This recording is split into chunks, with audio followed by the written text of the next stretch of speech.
प्रभूची संपूर्ण बोर्डे परिवाराचं यास मी आभार मानतो। आज रात्री संध्याकाळच्या समयी जगाची परिस्थिती इतकी भयावह असताना काही परिवार मात्र देवाच्या वचनाचा शोध घेत आहे आणि आता मगाशी शिस्त्रांनी प्रार्थना केली। आम्ही कठीण काळामध्ये येऊन थांबलेलो आहोत। अन्नाचा, पाण्याचा, पैशाचा दुष्काळ नाही तर देवाच्या वचनाचा दुष्काळ आहे। आणि जगाची परिस्थिती पाहत असताना सारं जग भयामध्ये आणि निराशेच्या गर्दीमध्ये अडकून पडलेलं आहे। आणि अशा परिस्थितीमध्ये तुम्हाला आणि मला प्रत्येकाला या जगामध्ये प्रभूने एक मार्गदर्शक म्हणून ठेवलेला आहे। प्रभूचं मार्गदर्शन आम्ही घेत आहोत आणि जगाला आमची गरज आहे। मंडळीतल्या लोकांना, परिवारातल्या लोकांना जे संकटामध्ये सापडलेत अशा प्रत्येकाला या प्रभूनं तुम्हाला आणि मला यासाठी ठेवलं की आम्ही त्यांना सांत्वनपर, बोधपर आणि प्रभूमधलं जीवन जगण्यासाठी मार्गदर्शन करावं। परंतु आता देवाच्या वचनातनं आम्ही पाहणार आहोत ज्या पद्धतीने प्रभू आम्हाला चालवत आहे।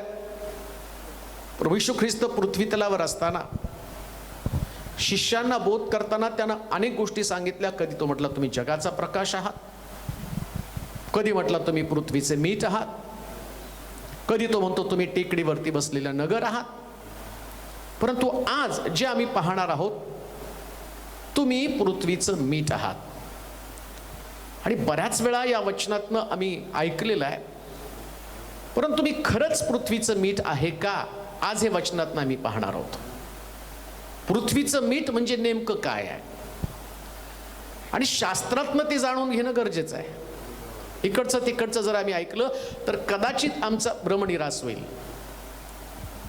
आणि म्हणून भ्रमनिरास होऊ नये याच्यासाठी आम्हाला देवाच्या वचनाकडे जाणं आणि देवाच्या वचनातनं बोध घेणं अतिशय गरजेचं आहे।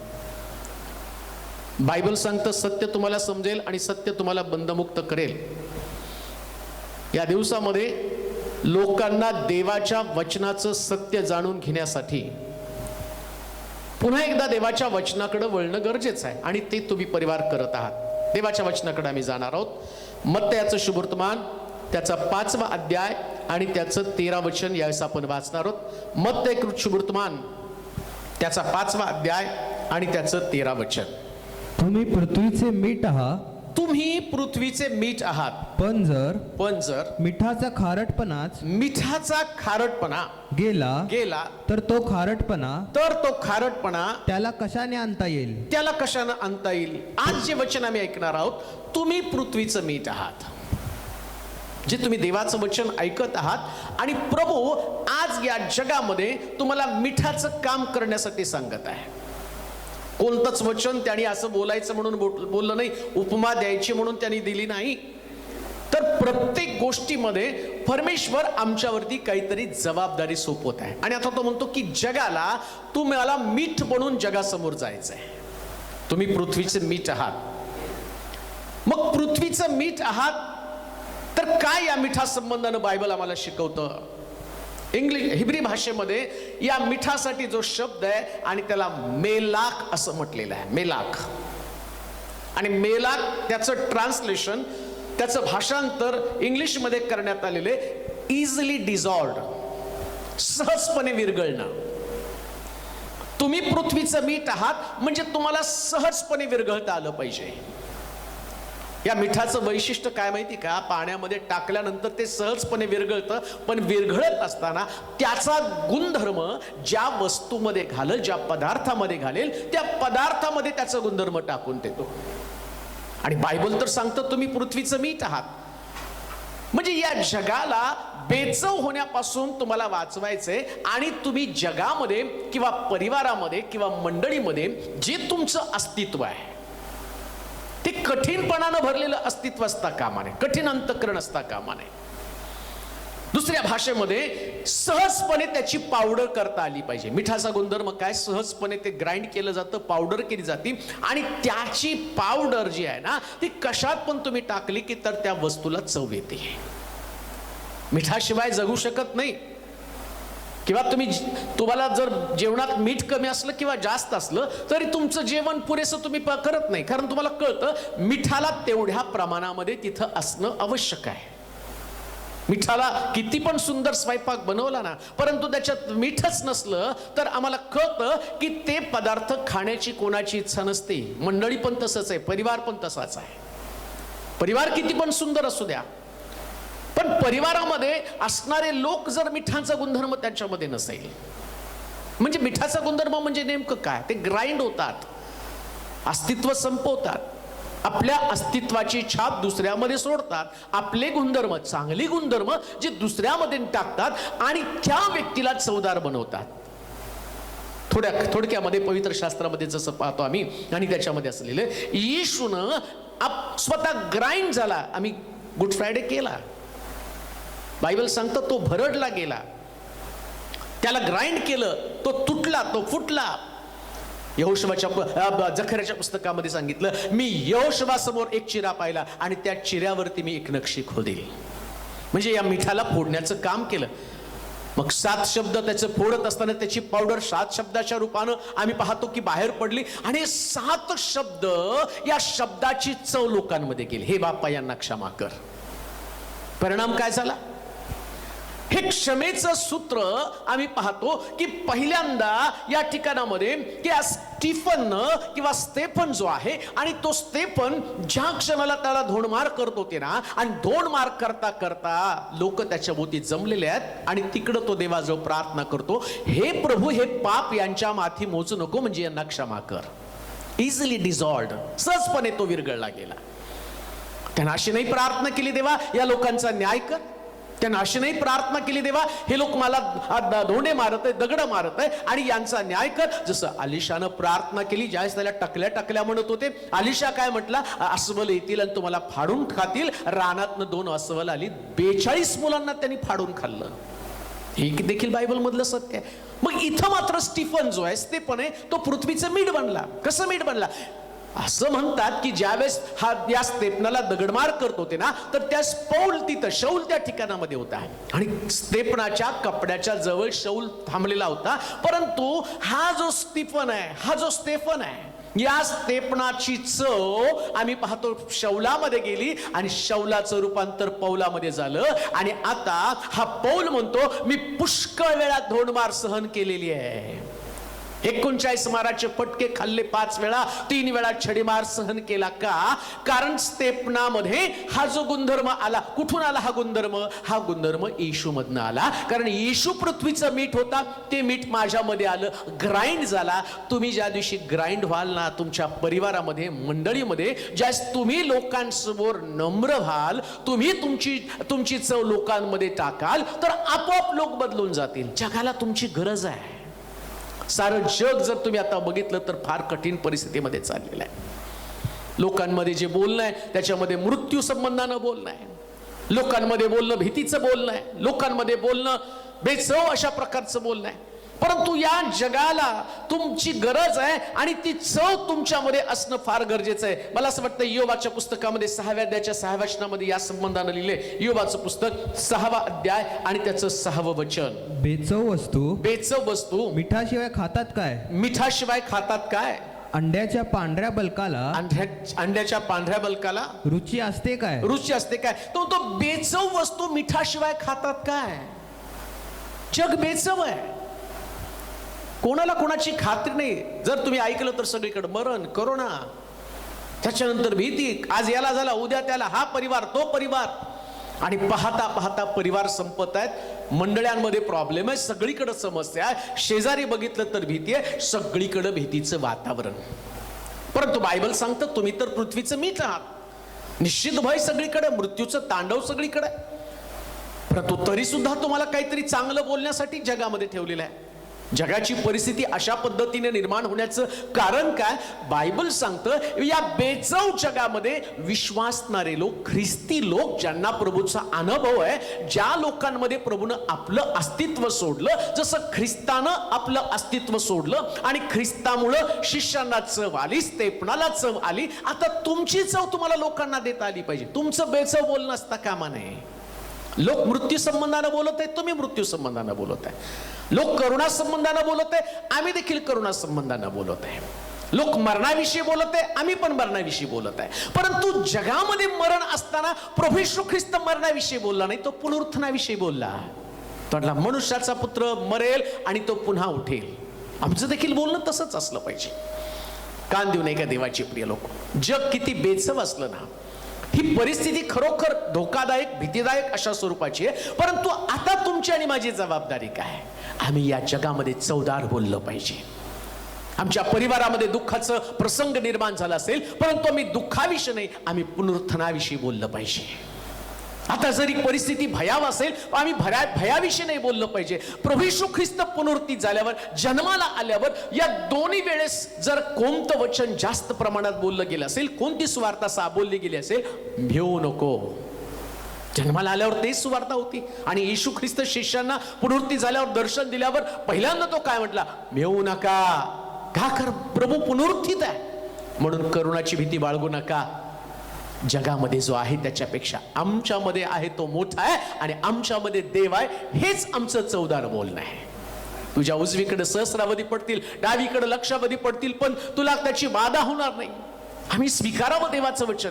अहो, जरी मृत्यू आला, मृत्यू हे तर प्रत्येकाच्या जीवनातलं अंतिम सत्य आहे, पण तितकंच सत्य पुनरुत्थान आहे. आणि पुनरुत्थान ही आमची आशा आहे. म्हणून कान देऊ नये का? या जगामध्ये बेचव बोलत असताना तुम्ही मात्र एकदम चवदार बोललं पाहिजे. का? कारण जगाला तुमच्या बोलण्याची गरज आहे. लोक करोनाच्या भीतीमध्ये वावरत आहेत. त्यांना असं वाटतं करोना झाला की मी मरणार आहे, मला कुठल्या प्रकारची आशा नाही. मला कोणी जर फोन करून सांगितलं ना, पास्टर आणि मला करोना झाला, त्यास मी नेहमी प्रार्थना करताना म्हणतो, देवा करोनापेक्षा तू मोठा आहे. पेशंट व्हेंटिलेटरवर आहे हे वास्तव सत्य आहे, परंतु माझं वास्तव सत्य बायबल मधलं मी ते स्वीकारतो. कोणतं वास्तव सत्य? लाजरस कबरेत होता, तर मेलेला लाजरसला कबरेतनं बाहेर काढलं, तर व्हेंटिलेटरवरचा पेशंट बाहेर काढण्याचं सामर्थ्य तुझ्यामध्ये आहे. हे चवदार बोलणं आहे. बेचव बोलणं काय? की तो व्हेंटिलेटरवर थोड्या वेळाने जाणार आहे. नाही हो. आणि कितीतरी पेशंट असे बरे होऊन आले. मला चांगलं आठवतो, परवाच गेल्या आठवड्यामध्ये एका तरुणानं फोन केलं रात्री, आणि तो म्हटलं की रडत होता. तो म्हटलं माझी आत्या ऍडमिट आहे आणि डॉक्टरनं सांगितले 2.5 तास फक्त तुमच्याकडे आहे आणि करोना झालेला आहे आणि तिचा श्वास बंद होत चाललेला आहे, ऑक्सिजन कमी झालेला आहे, 2.5 तासानंतर तुम्हाला प्रेत घेऊन जावं लागेल. तो रडत होता. आणि मी त्यावेळेस तीच प्रार्थना केली, प्रभू तुला सर्व काही शक्य आहे. जीवन मरणाचा स्वामी तूच आहे आणि मी मेलेल्या ख्रिस्ताची नाही तर पुनरुत्थित ख्रिस्ताची घोषणा करतो. आणि ती तशी प्रार्थना केली. आणि दुसऱ्या दिवशी सकाळी त्यानं मला व्हिडिओ पाठवला. त्याची आत्या शुद्धीवरती आली आणि त्याच्या फुफ्फुसाचं ऑपरेशन करावं लागणार होतं, पण डॉक्टर म्हटले नाही, चमत्कार घडला आणि ती वाचली. या बेचव जगाला तुमच्या चवदार बोलण्याची गरज आहे. तुम्ही बोलाल, लोक जिवंत होतील. प्रियांनो, हे बायबल मधलं सत्य ते फक्त प्रीचिंग करण्यासाठी नाही, ते फक्त ऐकण्यासाठी नाही, ते एकमेकाशी बोलण्यासाठी. प्रियांनो, आम्ही एकमेकाशी बोलताना चवदार बोलूया, कारण तुम्ही पृथ्वीचं मीठ आहात. तुम्ही साधे सुधे लोक नाही, या जगासाठी तुम्ही आदर्श आहे. मंडळीमधलं वातावरण निराशेच असेल, पण तुम्ही तिथं गेल्यावर सगळं वातावरण बदलून गेलं पाहिजे. मीठ थोडंच असतं, पदार्थ जास्त मोठा असतो, पण एवढंच मीठ सगळ्या पदार्थाला बदलून टाकतं. तसं कदाचित परिवारामध्ये तुम्ही एक व्यक्ती असाल, पण मिठाचा गुणधर्म तुमच्यामध्ये असेल तर तुमचा सगळा परिवार चवदार बनवून टाकेल. तुमची मंडळी चवदार बनेल. आज मंडळांमध्ये चवदार लोकांची गरज आहे. मंडळीमध्ये अशा प्रकारच्या लोकांची गरज आहे. आणि आम्ही पाहतो की जो असं बोला की वातावरण निवळेल. चवदार असणं म्हणजे काय? असं बोललं पाहिजे की वातावरण निवळलं पाहिजे. चवदार बोलणं म्हणजे नेमकं काय? तर लोकांमधली कटुता निघून गेली पाहिजे. प्रियांनो, कुणाच्या अंतःकरणात कटुता असेल, परिवारामध्ये कटुता असेल, आम्ही जगतो ना, एक मानव म्हणून जगत असताना संघर्षाचे अनेक प्रसंग येतात. मनुष्य प्राणी शेवटी, आणि सैतान पण लोकांमध्ये कटुता आणण्याचं काम करतो, पण पवित्र आत्मा अंतःकरण बदलण्याचं काम करतो. या पवित्र आत्म्याला आणि मिठाच्या गुणधर्माला तुमच्यामध्ये घेतलं, तुमचं बोलणं सगळी कटुता काढून टाकतं, एकेकाच्या अंतःकरण नीट करतं. परिवारामध्ये समेट, शांती, समाधान, एकमेकाविषयी दैवी प्रेम. हे प्रेम त्याच्यामध्ये स्वार्थ नसतो, याच्यामध्ये हेवा नसतो, याच्यामध्ये कुठली कटुता नसती. आणि म्हणून तसलं आणि ती कटुता निघून जाण्यासाठी समाधान वाटेल, सांत्वन वाटेल असं एकमेकाशी बोलणं म्हणजे मिठासारखं चवदार असणं. प्रियांनो, जगाला, तुमच्या घराला, तुमच्या शहराला तुमच्याशिवाय चव येणं कठीण आहे. ज्या शहरामध्ये तुम्ही राहतात, मला माहिती की वेगवेगळ्या ठिकाणातनं आज या झूमच्या ॲपच्या माध्यमातून सगळेजण वेगवेगळ्या ठिकाणात आहे आणि आम्ही वेगवेगळ्या ठिकाणात राहत आहे. पण तिथं तुम्हाला का पाठवलेलं आहे? कारण त्या शहराला तुमची गरज आहे. ज्या गावात तुम्ही राहता, ज्या देशात तुम्ही राहता, या देशामध्ये, या गावामध्ये, या शहरामध्ये, तुमच्या एरियामध्ये जिथं तुम्ही राहता, ज्या गल्लीमध्ये तुम्ही राहता, ज्या सिटीमध्ये तुम्ही राहता, त्या सिटीमध्ये तुम्ही मीठ आहात आणि मिठासारखं तुम्हाला काम करावं लागणार आहे. तुम्ही स्वतःला अशा पद्धतीने लोकांसमोर प्रेझेंट करा जसं मी पाहतो की शमरोनामध्ये आणि सगळं दुष्काळाची परिस्थिती निर्माण झालेली आहे. कधी कधी परिस्थिती तशी असते आणि त्या परिस्थितीमध्ये नेमकं आम्हाला मीठ म्हणून जगावं लागतं. प्रियानो, अलिशा त्या शमरणामध्ये आल्या, राजाला सांगतो की उद्या जबर स्वस्ताई होणार आहे. इतकी महागाई होती की कबुतराची विष्ठा 5 रुपये पावशेर प्रमाणे लोक खात होते, गाढवाचं डोकं 80 रुपयाला खात होते. इतकं भयानक जबर प्रकारची महागाई होती. पण अलिशा तिथं मात्र मिठाचं काम करण्यासाठी आला, मिठाचा गुणधर्म घेऊन आला. प्रभूनं त्याला सांत्वन करण्यासाठी पाठवलं, जाऊन सांग राजाला उद्या इतकी स्वस्ताई होईल. त्यावेळेस तिथं एक बेचव मनुष्य आहे. ज्या सरदाराच्या खांद्यावरती राजा टेकत होता, तो सरदार काय म्हणतो, परमेश्वरानं आकाश कपाट उघडलं तर एवढी स्वस्ताई होणं शक्य नाही. हे बेचव बोलणं आहे आणि वास्तव परिस्थिती तशीच आहे. पण ख्रिस्ती लोकांचं वैशिष्ट्य, विश्वासणाऱ्या लोकांचं वैशिष्ट्य काय? बायबल सांगता मी दिसतं त्याप्रमाणे चालत नाही, आम्ही न दिसणाऱ्या गोष्टीवरती विश्वास ठेवतो. चवदार बोलणं काय? जे दिसत नाही, जे प्रभू करणार आहे ते चवदार आहे. लाजरस कबरेत मेला, हे वास्तव सत्य आहे. ते मर्यादाला म्हणते, तू असता तर माझा भाऊ मेला नसता. येशू म्हणतो आपण अजून कबरेकडे जाऊ. त्याला ठाऊक आहे. ती म्हणते नाही, आता तिथं गेलं तर त्याच्या कबरेतनं आणि त्याच्या शरीरातनं वास येईल, दुर्गंध येईल, त्याचं प्रेत सडलेलं आहे. हे बेचाव बोलणं आहे. पण प्रभू तरी आशा घेऊन तिथं गेला आणि लाजरसला त्यानं शब्द बोलला, लाजरस कबरेतनं बाहेर ये. लाजरस कबरेतनं बाहेर आला. सगळी चव त्या ठिकाणामध्ये आली. एक प्रसंग तुमच्या जीवनामध्ये असाच निर्माण होणार आहे. जगाची परिस्थिती आता अशी आहे, पण विश्वासणारे या जगाला बदलून टाकण्याचं सामर्थ्य त्यांच्यामध्ये आहे. कारण तुम्ही चवदार लोक आहात, मिठाचा गुणधर्म तुमच्यामध्ये. अलिशा म्हटला, परमेश्वर ही गोष्ट तर उद्या नक्की करणारच आहे, परंतु एक गोष्ट लक्षात ठेव, यातला भाग मात्र तुला मिळणार नाही. का? त्याचं बेचं बोलणं होतं प्रियानं. आणि या बेचं बोलण्याचा परिणाम काय झाला?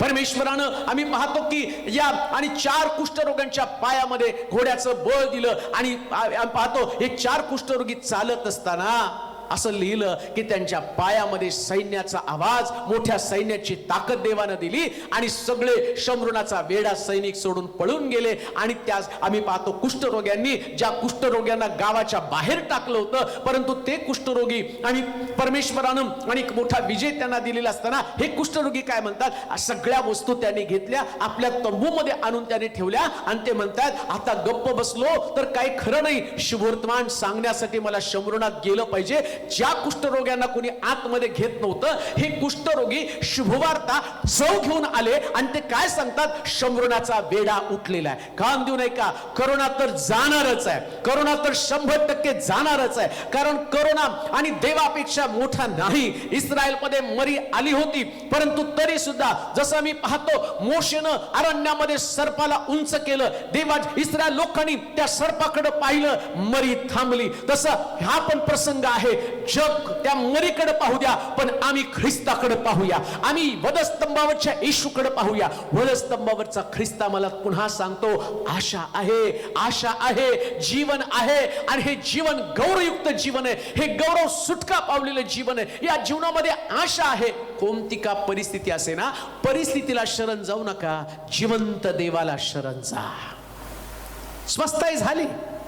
बेचव बोलण्यामुळं आम्ही पाहतो हा सरदार मात्र लोकांच्या पायदळी तुडवला गेला आणि सरदार मेला. का? बेचव बोललेला आहे. चवदार बोला. ह्याच्याविषयी चर्चा करायला नको. आज जगामध्ये फक्त येशूची चर्चा होणं गरजेचं आहे, कारण तोच सगळ्याचं आम्ही पाहतो केंद्रबिंदू आहे. तोच केंद्रबिंदू आहे. मुद्दाम संकट, देवानं जगावरती हे संकट आणलं का? माणसं देवाकडे वळावीत. मरी त्या इस्रायलमध्ये आली, 6 लाख लोक मेले ना, प्रभूने त्यांना सोल्युशन दिलं. मोशेला सांगितलं, काठीला पितळी सर्पला वर उंच कर, लोकांना त्याच्याकडे पाहू दे, जो पाहिल तो वाचे, नाही पाहणार तो मरेल. आताही जगावरती संकट आलं. आता लोक इकडे तिकडे पाहायला लागलेले. कोणी लसकडे पाहतं, आता लस येईल, लस बरं करेल म्हणेपर्यंत डॉक्टर सांगायला लागलेत लस तुम्हाला संरक्षण देईल पण कोरोनापासून वाचवणार नाही. मग वाचवण्यासाठी फक्त येशूचं नावच आहे, तोच तुम्हाला वाचवणार आहे. हे चवदार बोलणं आहे, हे चवदार बोलणं आहे. बेचव बोलणं नको आहे. आता या दिवसामध्ये शांतीचं बोलणं, समाधानाचं बोलणं, आशादायी बोलणं, विश्वासाचं बोलणं, परिवारामध्ये बोलताना सुद्धा देवाविषयीचं बोलणं, जर त्याच्याविषयी बोललो तर ते चवदार असणार आहे. आणि म्हणून आम्ही पाहतो की आमची चव लोकांमध्ये सोडली पाहिजे. येशूनं 12 शिष्यांमध्ये त्याची चव सोडली. अंतोकिया या ठिकाणामध्ये येशूच्या शिष्यांकडे पाहिलं ना तर ते लोक त्या ठिकाणात म्हटले, आधी त्यांना म्हणतो ते येशूचे शिष्य, येशूचे शिष्य, पण येशूची चव त्यांच्यामध्ये गेल्यावर ते ख्रिस्तासारखे दिसत होते, ख्रिस्तासारखं बोलत होते, ख्रिस्तासारखा विश्वास होता, ख्रिस्तासारखं वागणं, ख्रिस्तासारखं सगळं त्यांचं होतं. त्यांची कधी निराश झाले नाही, ते कधी खिन्न झाले नाही, कधी कष्टी झाले नाही. तेवढाच आवेश, तेवढीच ऊर्जा. आणि मग ते काय म्हटले, येशूचे शिष्य नाही, आता हे ख्रिस्ती आहेत, का तर ख्रिस्तासारखे दिसतात. आता प्रॉब्लेम आमचा तोच आहे. आम्ही जर खरं ख्रिस्तासारखं दिसायला लागलो ना तर लक्षात ठेवा या जगाला चव येणार आहे. पण जर ख्रिस्ती लोकच त्यांची चव निघून गेली, व्यसनात अडकलेत, वाईटपणामध्ये, व्यभिचारामध्ये, अशुद्धपणामध्ये, अमंगळपणामध्ये, चैनबाजीमध्ये, जगिक गोष्टीमध्ये, त्याच्यामध्ये ख्रिस्ती लोक अडकले, मग जगाला चव कुठून येणार आहे? हे जग बेचव आहे. जगामध्ये चांगलं काहीच नाहीये. सगळं घाणीनं वासनेनं भरलेलं हे जग आहे. सगळं जग अशुद्ध झालेलं आहे. आणि आता प्रभू आम्हाला काय म्हणतो, तुम्हाला पृथ्वीचं मीठ बनायचं आहे. मीठ बनवूया, आपल्या परिवाराचं मीठ बनवूया, आपल्या मंडळीचं मीठ बनवू, आपल्या शहराचं मीठ बनवूया, आणूया मंडळीला पुन्हा चव. तुमचं अस्तित्व मंडळीमध्ये असताना लोक तुमच्या बोलण्याला इतकं प्रभावित झाले पाहिजे की त्यांनी आपला स्वभाव सोडून टाकला पाहिजे. आज सकाळीच UK वरून एका बहिणीचा फोन आला आणि ती सांगायला लागली की माझी साक्ष मला तुम्हाला सांगायची.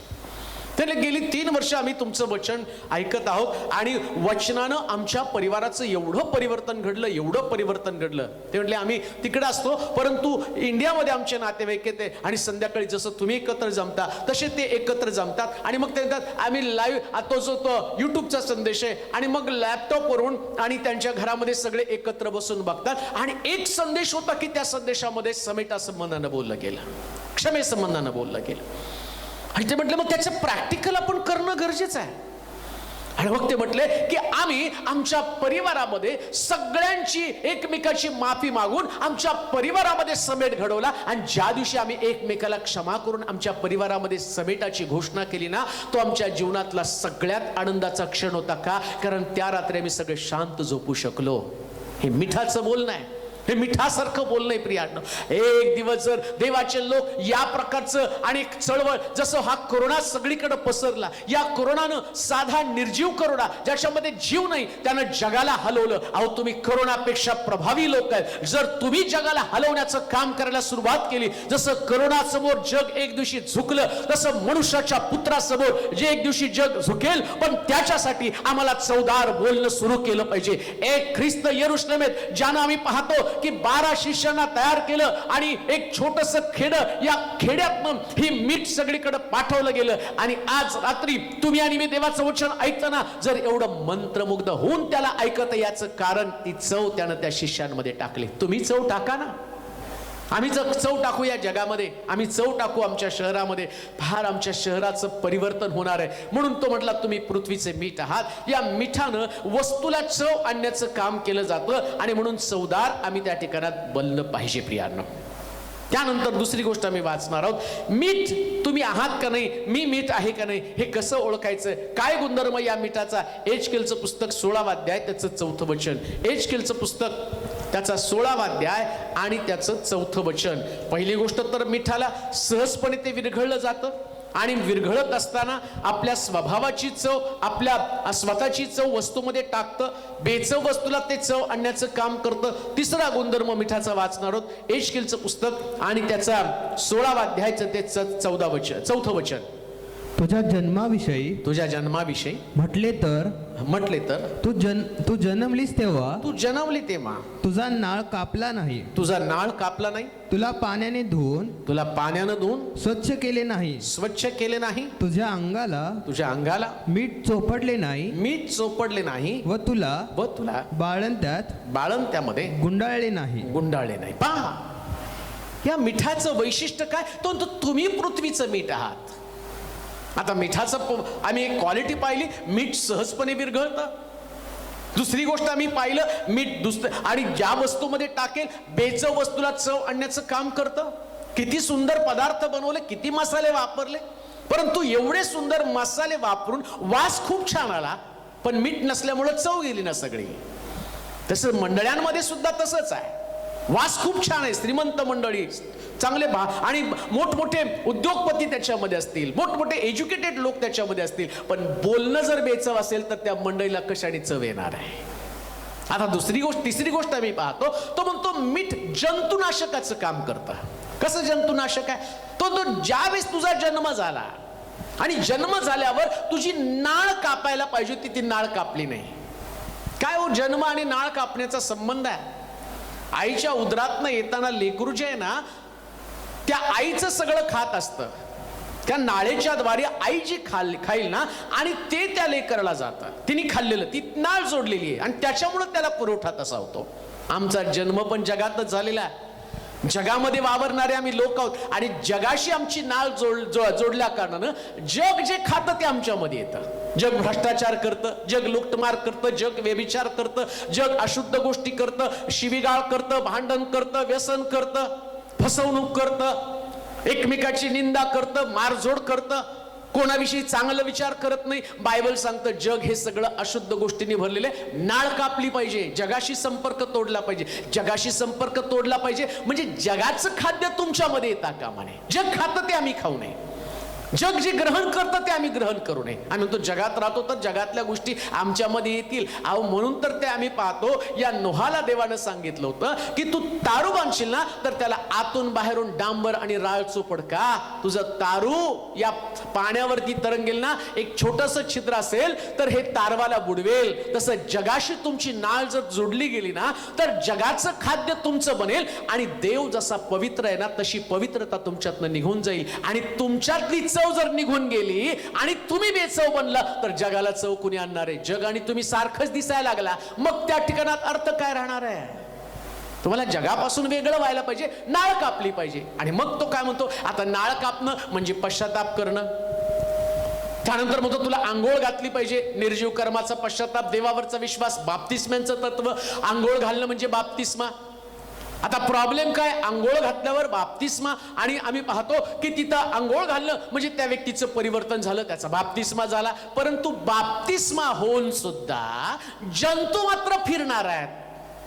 एक व्यक्ती जन्माला येतं, बाळ जन्माला येतं ना, नाळ कापली, आंघोळ घातली, पण जंतुनाशक जर नसेल तिथं तर जंतूचा प्रादुर्भाव तर होणार आहे. मग कोणता जंतूचा प्रादुर्भाव आहे काय?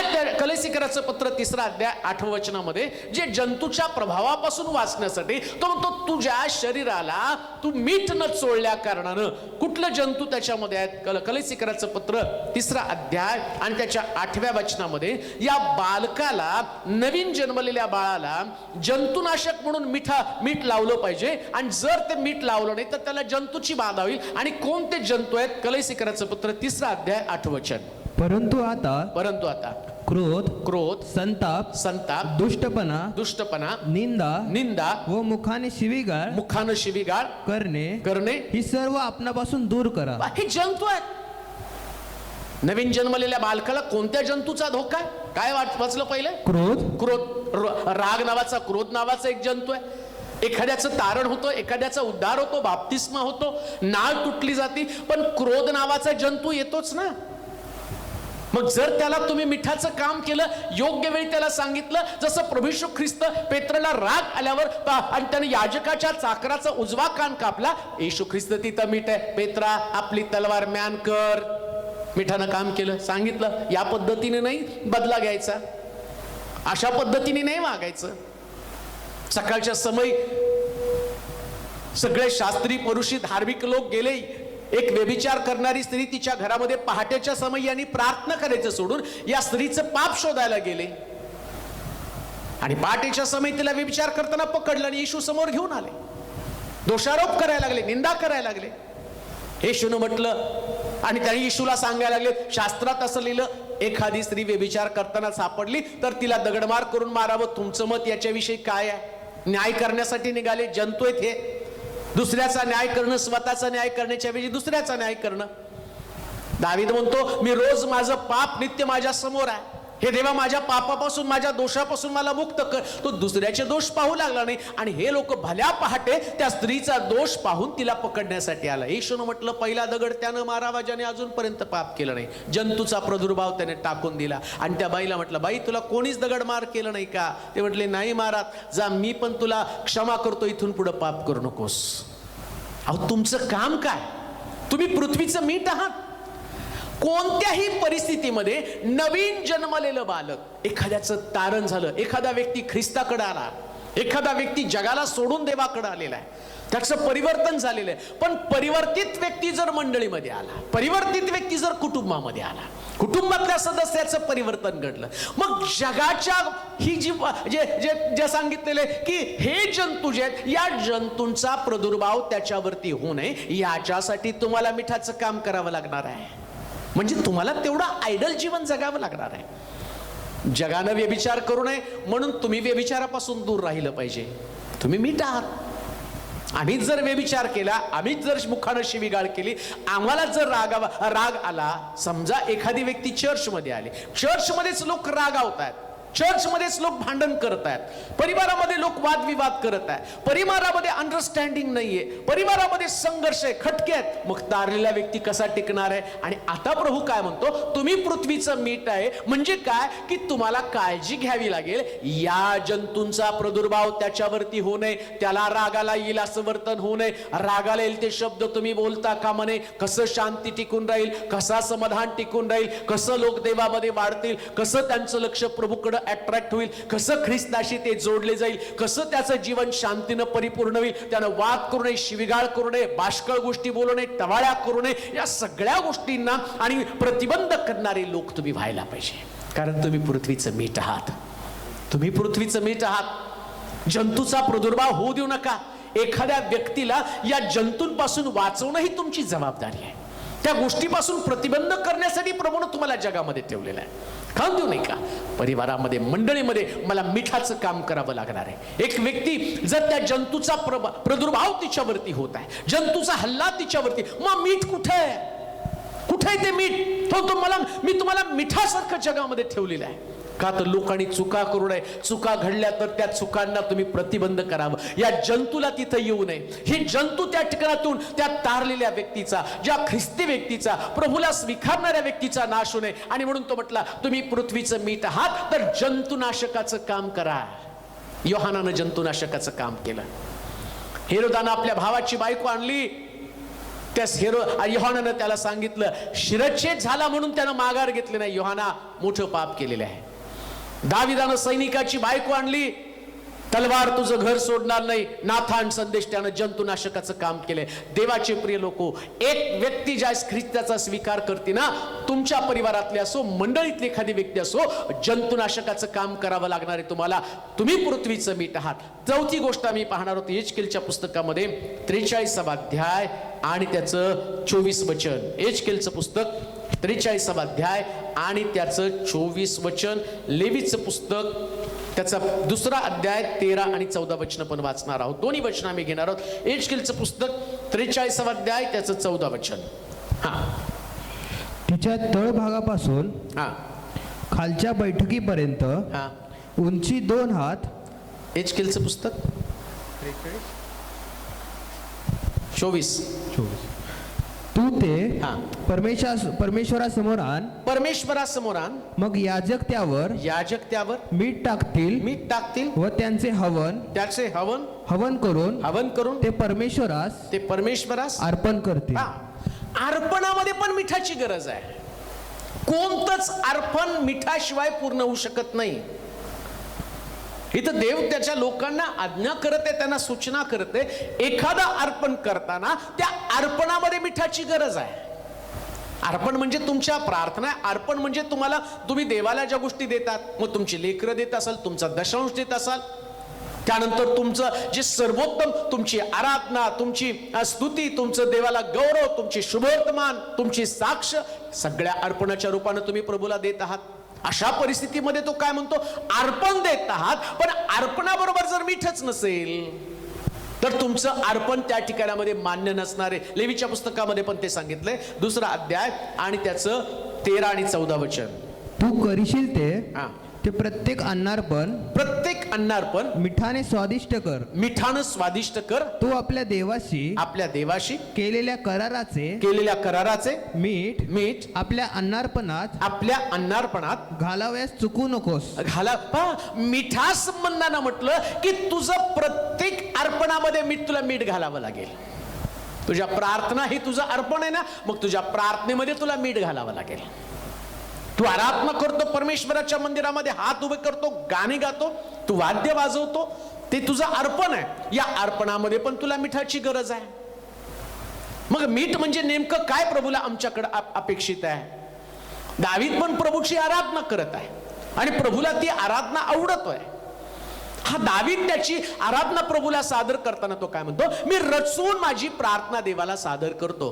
पण ज्या दिवशी त्याच्यातलं मीठ गेलं ना, ज्या दिवशी त्यानं व्यभिचार केला, त्याच्यातलं मीठ गेलं. आणि बायबल काय सांगतं माहिती का, मंदिर बांधण्याचं दाविदानं ठरवलं, सगळ्या वस्तू आणून ठेवल्या, लाकडं आणून ठेवली, खिळे आणून ठेवले, पितळ जमा केलं, तांब जमा केलं, मंदिरासाठी लागणारी सगळी तरतूद त्यानं केली. पण परमेश्वर त्याला म्हटलं की तू माझं मंदिर बांधायचं नाही, कारण मीठच नाही तर अर्पणाचा उपयोग काय आहे? कान देऊ नाही का? आमच्या प्रत्येक अर्पणामध्ये प्रभूला मिठाची गरज आहे. मग हे मीठ नेमकं काय आमच्या अर्पणामध्ये? मला वाटतंय कलेसिकराचं पत्र 4 अध्याय 6 वचनामध्ये हे जे तुमचं मीठ आहे त्या मिठा संबंधानं म्हटलेलं आहे. कलेसिकराचं पत्र 4 अध्याय 6 वचनामध्ये या मिठा संबंधानं की तुम्ही जे अर्पण प्रभूला करता त्या अर्पणामध्ये, तुमच्या आराधनेमध्ये, तुमच्या प्रार्थनेमध्ये, तुमच्या बोलण्यामध्ये, तुमच्या सेवेमध्ये, तुमच्या सुवार्तेमध्ये आणि तुमच्या उपदेशामध्ये मिठाची गरज आहे. काय असायला पाहिजे मीठ म्हणजे? 4 अध्याय 6 वचन. तुमचे बोलणे सर्वदा कृपायुक्त मिठाने रुचकर केल्यासारखे असावे. तुमचं बोलणं जे आहे ना ते रुचकर, मिठासारखं रुचकर म्हणजे कृपायुक्त असलं पाहिजे. तुमच्या प्रार्थनेमध्ये नेहमी बोलणं रुचकर असलं पाहिजे. इकडं प्रार्थना खूप प्रभावी, पण तिकडं गेल्यावर कुचकं नाचकं भाषण. मग प्रार्थना झाली ना तुमची, इकडं खूप सुंदर अलंकारिक शब्दानं प्रार्थना, पण प्रार्थना संपल्यावरती निंदा आहे. इकडं खूप छान प्रार्थना, पण प्रार्थना संपल्यावर एकमेकाचे दोष काढणं आहे. आणि मग तो म्हणतो अर्पण तर केलं पण अर्पणातलं मीठ गायब झालेलं आहे. एकदा प्रभूला जे तुम्ही अर्पण करता त्या अर्पणावरती तुम्हाला कायमस्वरूपी चवदार बोलणं असलं पाहिजे. तुमचं बोलणं नेहमी कृपायुक्त बोलणं असलं पाहिजे. कनानी स्त्री ज्यावेळेस प्रभू येशू ख्रिस्त एका घरामध्ये गेला, त्याच ती कनानी स्त्री तिथं जाते, ती म्हणती माझ्या मुलीला वाचवा. येशू तिला म्हणतो बाई तू कनानी मला माहितीये, आणि मुलाचं काढून कोणी कुत्र्याला घालत नाही. त्याच ती बाई म्हणती महाराज ठीक बोलला, पण कुत्र सुद्धा बेजावरचं पडलेलं खातं. बायबल सांगतं की येशूला तिचं बोलणं एवढं पसंत पडलं, तो म्हणतो इस्रायलमध्ये असला विश्वास मला कधीच कोणामध्ये आढळला नाही. हे तिचं कृपायुक्त बोलणं होतं प्रियानं, अहंकारी बोलणं नाही. मी कोणीतरी आहे. ज्यावेळेस तुम्ही देवासमोर अर्पण करताना मी उपदेश करतो, त्यास माझा उपदेश मला उंच करणारा असता कामा नये. माझ्या बोलण्यातनं देवच उंच केला गेला पाहिजे. हे कृपायुक्त बोलणं आहे. म्हणून सुरुवातीलाच मी सांगितलं सेंटर काय तर देव आहे. फक्त मी स्वतःला वाढवण्याचा प्रयत्न केला तर देव घटणार आहे, आणि मी देवाला उंच करण्याचा प्रयत्न केला तर मी आपोआप घटणार आहे. आणि बायबल सांगतं जो मला मनुष्यासमोर उंच करेल मी त्याला स्वर्गात पित्यासमोर उंच करेल. तेच कृपायुक्त बोलणं, रुचकर बोलणं आहे. ह्याचा मी प्रार्थना करतो, आम्ही वचन सांगतो, मी आराधना करतो, त्या दिवसामध्ये आमच्या बोलण्यामधला फरक जाणवला पाहिजे. मग जगासारखा मी बोलता कामा नये. जग बोलतं त्या पद्धतीने नाही. एका झऱ्यातनं 2 कप पाणी कसे निघतील? बावळीच्या झाडाला आंबा कधीच येऊ शकत नाही. तसं मी ख्रिस्ती असताना माझ्या मुखातनं अपशब्द, माझ्या मुखातनं निंदा, माझ्या मुखातनं न्याय, माझ्या मुखातनं कोणाला तरी दोष देणं, हे कसं माझ्या मुखातनं बाहेर पडू शकतं? मी तर अर्पण केलं वेदीवरती, मी तर प्रभूला प्रार्थना सादर केली, मी प्रभूला सुंदर गीत गाऊन दाखवलं, मी दानधर्म केला, मी सगळं काही केलं. पण हे सगळं करताना यातलं मीठ मात्र गायब झालं. पण हे करत असताना जर त्याच्यामध्ये मी मीठ ठेवलं तर बायबल सांगतं ते अर्पण प्रभू मान्य करतो. तुम्ही जगाचं मीठ आहात, तुम्ही तुमच्या मंडळीचं मीठ आहात.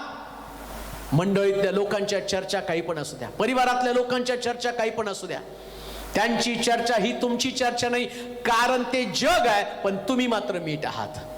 त्यांचं बोलणं तसंच असेल, परिवारातल्या लोकांचं बोलणं तसंच असेल. वाईट वाटून घेऊ नका, काही लोक कुचकं नाचकं बोलत असतील, त्यांच्या स्वभावाप्रमाणे ते जग आहे. पण देवाचे लोक मात्र कृपायुक्त ते नेहमीच बोलतात.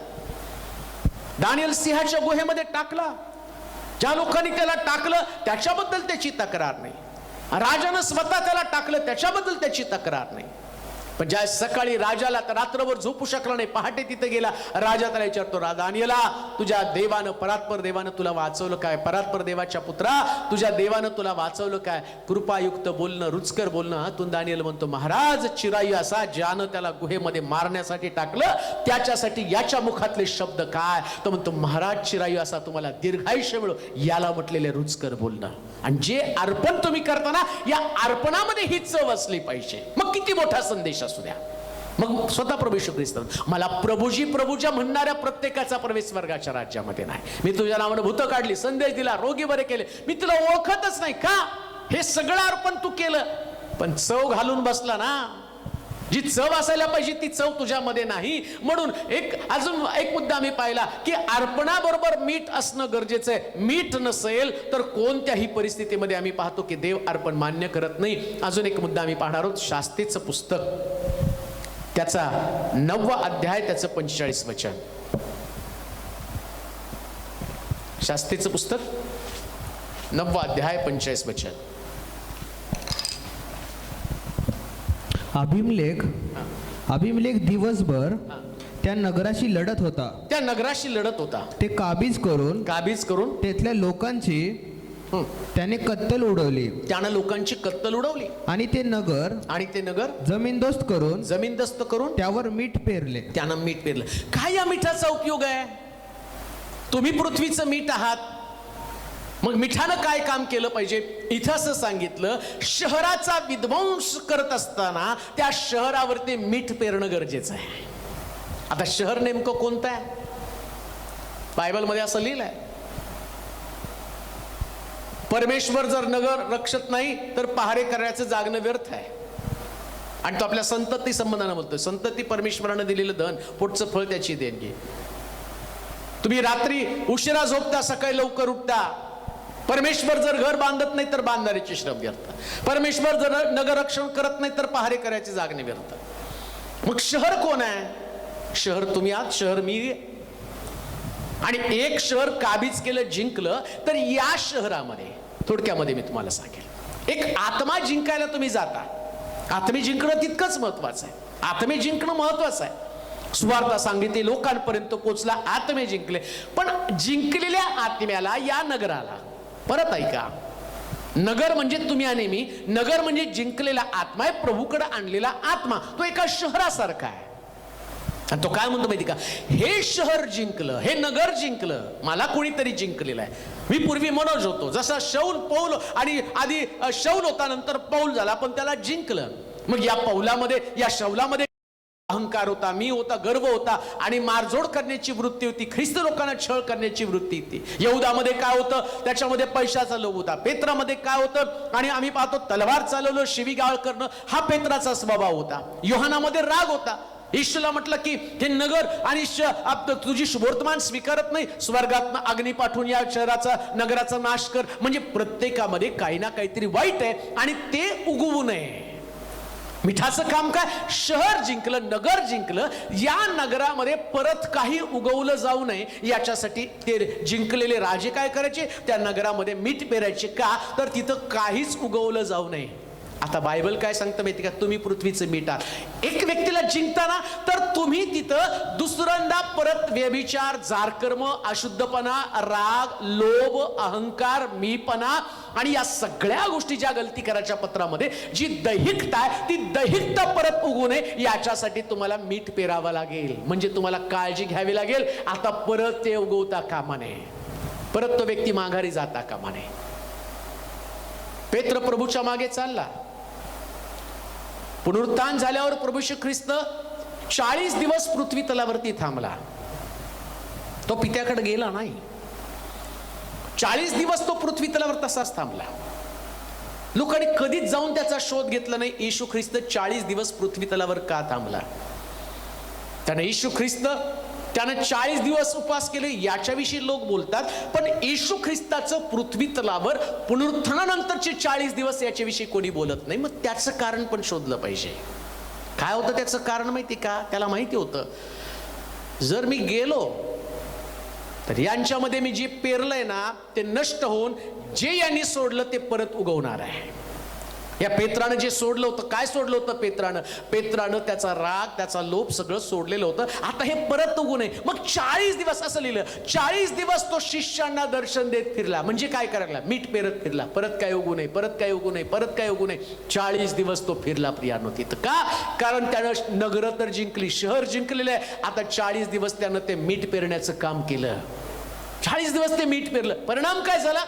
आता हे मीठ पेरल्यामुळं, आता मीठ पेरत असताना त्याच्या अगोदर आम्ही पाहतो की येशू ख्रिस्त स्वर्गात जाण्याच्या अगोदर पुनरुत्थित झाल्यावर आता ख्रिस्त त्यांच्यामध्ये नाही. मग पेत्र म्हटलं, चला मी मासे धरायला जातो, मी मासे पकडायला जातो. जे येशूनं त्याला तिथून काढलं ना, आणि तो म्हटलं मासे पकडायला जातो असं लिहिलंय. बाकीचे शिष्य तसेच बोलले आणि ते पण त्याच्यावर मासे धरायला गेले. म्हणजे त्यांच्यामध्ये परत ते उगवलं. आमच्यामध्ये ते उगू नये. एकदा जी गोष्ट सोडली ती परत उगू नये याच्यासाठी तुम्हाला मिठाचं काम करावं लागेल. एक व्यक्तीला अशा पद्धतीनं तुम्हाला घडवावं लागेल की परत त्या गोष्टीमध्ये त्यानं अडकू नये. म्हणून बायबल काय सांगतं? तुम्ही पृथ्वीचं मीठ आहात. एखाद्या व्यक्तीमध्ये पुन्हा जुना पापमय स्वभाव येऊ नये याची खबरदारी तुम्हाला घ्यावी लागेल. एकच शेवटचं वचन वाचूया. मीठ म्हणजे नेमकं काय? तर त्या ठिकाणामध्ये सफन्याचं पुस्तक आणि त्याचा 2रा अध्याय आणि त्याचं 9वं वचन. सफन्याचं पुस्तक 2रा अध्याय आणि त्याचं 9वं वचन. एकच गोष्ट आपण वाचूया. 6वी गोष्ट, तुम्ही पृथ्वीचं मीठ आहे म्हणजे नेमकं काय? सफन्या 2रा अध्याय 9वं वचन. तुम्ही पृथ्वीचे मीठ आहात. तो मला मीठ बनवतो. सफन्याचं पुस्तक 2रा अध्याय 9वं वचन. म्हणून सेनाधीश परमेश्वर इस्रायलाचा देव आपल्या जीविताची शपथ वाहून म्हणतो मोवाब सदोमासारखे निश्चय होईल. आमोन वंशज सफन्या 2:9. सेनाधीश परमेश्वर इस्रायलाचा देव आपल्या जीविताची शपथ वाहून म्हणतो मोवाब सदोमासारखे निश्चय होईल. आमोन वंशज गमोऱ्यासारखे होतील. खाजुरीचे वतन सफन्या खाजुरीचे वतन व मिठाघर ही सर्व काळ वैराण होतील. सर्व काही वैराण होतील. माझ्या लोकांचं अवशिष्ट जण त्यास लुटतील. माझ्या राष्ट्राचं अवशिष्ट राहिलेले लोक अवशिष्ट झालेले लोक त्यांचा ताबा घेतील. मीठ जर उघड ठेवलं, मीठ जर उघड ठेवलं तर शास्त्र सांगतं की त्याच्यातला खारटपणा जातो. मिठाला बंदिस्त करून डब्यामध्ये ठेवावं लागतं. आणि समजा मीठ जर उघड राहिलं तर बायबल सांगतं की त्याचा खारटपणा निघून जाईल. म्हणजे काय हो? तुम्ही पृथ्वीचं मीठ आहात तर तुम्हाला एका डब्यामध्ये राहावं लागेल, फेलोशिप मध्ये राहावं लागेल. मिठाला उघडं ठेवलं तर त्याचं पाणी बनतं आणि मिठाच्या पाण्याचा उपयोग नाही जेवढा मिठाचा उपयोग आहे. म्हणून तुम्हाला मीठ जर आहात ना तर एका डब्यामध्ये राहा. चर्चमध्ये, मंडळीमध्ये, संगतीमध्ये, परिवारामध्ये तुमचं ऐक्य तुटता कामा नये, वेगळं होता कामा नये. वेगळे व्हाल तर नष्ट व्हाल. परिवारामधलं तुमचं ऐक्य याच्या संबंधानं देव बोलत आहे. वेगळं होऊ नका. देवाच्या संगती, प्रार्थनेमध्ये, देवाच्या सानिध्यामध्ये याच्यापासून कधी वेगळं होऊ नका. चर्चमध्ये जात असताना, आता जरी चर्च बंद असले, पण आज तुम्ही जी संगती देत आहात एकमेकाला, ते तुमची युनिटी, ते तुमचं ऐक्य, तुमचं देवाचं सानिध्य हे तुमच्यापासून अलग होता कामा नये. एकटे व्हाल, बाजूला पडाल, डब्यातनं बाहेर जाल.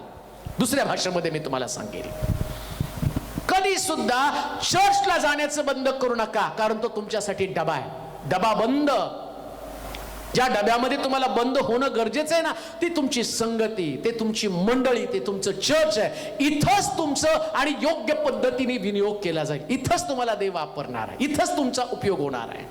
आणि पवित्र शास्त्र सांगता, तुम्ही पृथ्वीचं मीठ आहात, म्हणजे बंदिस्तपणा आवश्यक आहे, नियम आवश्यक आहे, चौकटी आवश्यक आहे. तुम्हाला बंदिस्त राहावं लागणार आहे. नियमांच्या बाहेरचं जीवन जगू नका. परिवारातले नियम तुम्हाला पाळावे लागेल, देवाच्या मंडळीचे नियम तुम्हाला पाळावे लागेल, परमेश्वराचे नियम तुम्हाला पाळावे लागेल. कारण आमचा देव नियम लावणारा देव आणि नियमांचं पालन करायला शिकवणारा देव आहे. म्हणून परिवार म्हणून एकत्र राहताना बरेच लोक परिवारातले नियम पटत नाही म्हणून बाहेर जातात आणि नष्ट होतात. तुम्हाला परिवाराच्या चौकटीत राहावंच लागेल, तुम्हाला देवाच्या चौकटीत राहावंच लागेल, शास्त्राच्या चौकटीत तुम्हाला राहावंच लागेल. हे शास्त्र तुम्हाला एक प्रकारचा डबा आहे, ते तुम्हाला संरक्षण देतं, काय करायला पाहिजे, काय नाही करायला पाहिजे, देवाच्या संगती, देवाच्या सहवासात तुम्ही कसं राहावं याचं मार्गदर्शन तुम्हाला करतं. म्हणून पवित्र शास्त्र सांगतं, तुम्ही पृथ्वीचं मीठ आहात, एकत्र राहा, परमेश्वराच्या वचनाप्रमाणे जीवन जगा, प्रभूच्या उपस्थितीचा आनंद घ्या, सदैव देवाच्या वचनाला बिलगून राहा. कितीही त्रास झाला, संकट आले, समस्या आल्या, अडचणी आल्या, किती वेगवेगळ्या प्रकारे तुमची परीक्षा झाली, वचनापासून तुम्हाला फारकत घ्यावी लागली, वचनामुळे तुमची परीक्षा होत असताना तुम्हाला निराशेचा अनुभव येईल, कधी तुम्हाला सांत्वन मिळणार नाही, काही गोष्टी तुम्ही खचून जाल, पण तरी सुद्धा परिवारातली संकट लढत असताना एकत्र लढा, वेगळी लढू नका. शिष्यांची पांगापांग झाली, बायबल सांगतं शिष्यांची पांगापांग झाली, परंतु प्रभू येशू ख्रिस्त पुनरुत्थान झाल्यावर पुन्हा शिष्य एकत्र आले. आणि एकत्र आल्याचा परिणाम काय झाला? शास्त्र सांगतं त्यांनी जगाला जिंकण्याची मोहीम सुरू केली आणि जगाला त्यांनी जिंकलं. प्रियांनो, ही युनिटी मधली ताकद आहे. प्रेषितांच्या कृत्यामध्ये 2 अध्यायात सांगितलं, ते सगळे घरोघरी एकत्र जमत भाकर मोडण्यामध्ये, प्रार्थना करण्यामध्ये तत्पर होते आणि लोक त्यांना पाहून प्रसन्न असत. का? हे सगळे डब्यात राहिले. त्याचा परिणाम काय? शास्त्रात लिहिलं, तारण पावत असलेल्या हजारो लोकांची भर त्यांच्यामध्ये प्रतिदिवशी पडत होती. का? कारण हे मीठ म्हणून एकत्र राहिले आणि त्यांनी जगाला जिंकलं. हजारो लोकांचं परिवर्तन झालं. ख्रिस्ताच्या आगमनापूर्वी आम्हाला देखील हेच करायचं प्रियांनो. सर्व परिस्थितीमध्ये आम्ही देवाला विश्वासू जीवन जगण्यासाठी मीठ म्हणून आम्ही राहत असताना आम्ही अलिप्त होऊ नये, वेगळं होऊ नये, देवासाठी जीवन जगावं, प्रभूच्या इच्छेप्रमाणे जगावं. हीच प्रार्थना घेऊन मी या ठिकाणामध्ये तुम्हाला सांगेल, तुम्ही साधे सुदे लोक नाही, तुम्ही पृथ्वीचं मीठ आहात आणि मिठाचा खारटपणा प्रभूने तुमच्यामध्ये सोडला. आता जगाला त्याची गरज आहे, शहराला त्याची गरज आहे, तर ती गरज देव तुमच्याद्वारे भागो. आपण प्रार्थना करू. सर्व समर्थ देवा, मी तुझी स्तुती करतो, तुझी आराधना करतो, मनापासून तुला गौरव देतो. तुझ्या वचनाप्रमाणे तुझ्या लोकांची भेट घेतलेली आहे. आज तुझ्या प्रिय लोकांसाठी, एकेका व्यक्तीसाठी मी प्रार्थना करतो की मिठाचा गुणधर्म त्यांच्यामध्ये ठासून भरला जाऊ दे. आम्ही जगामध्ये साधारण लोक नाही, अलौकिक व्यक्तिमत्व असणारे लोक म्हणून तू जगामध्ये आम्हाला ठेवलेलं आहे. आणि ऐकणाऱ्या प्रत्येकाच्या मध्ये तो मिठाचा गुणधर्म येऊ दे.